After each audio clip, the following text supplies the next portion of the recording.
সুপ্রিয় দর্শকবৃন্দ, আসসালামু আলাইকুম রহমতুল্লাহি ওয়া বারাকাতুহু। হত্যা মামলায় গ্রেপ্তার হয়েছেন নারায়ণগঞ্জের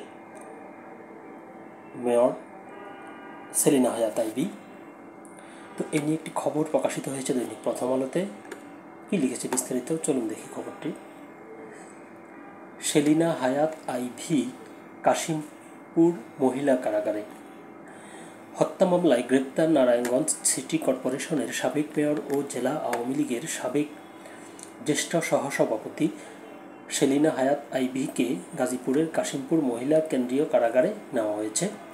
আজ শুক্রবার বেলা 2:30টার দিকে এই তথ্য নিশ্চিত করেছেন কারাগারটির জ্যেষ্ঠ jail super Kawalin Nahar. Jail super জানান, আজ বেলা 2টার দিকে সেলিনা হায়াৎকে কাশিমপুর মহিলা কেন্দ্রীয় কারাগারে আনা হয়েছে। এর আগে আজ ভোরে নারায়ণগঞ্জ শহরের দেওভোগ এলাকার নিজ বাসভবন থেকে সেলিনা হায়াৎকে গ্রেপ্তার করে পুলিশ জানায়, গত বছর জুলাইয়ের ছাত্র আন্দোলনের গুলিতে পোশাক শ্রমিক মিনারুল ইসলামের মৃত্যুর ঘটনায় করা হত্যা মামলায় তাকে গ্রেপ্তার করা হয়। আজ সকাল 10টার দিকে তাকে নারায়ণগঞ্জের সিনিয়র জুডিশিয়াল ম্যাজিস্ট্রেট আদালতে হাজির করা হয়। শুনানি শেষে তাকে কারাগারে পাঠানো হয়। তো খবরটি ছিল এ পর্যন্তই। আপনারা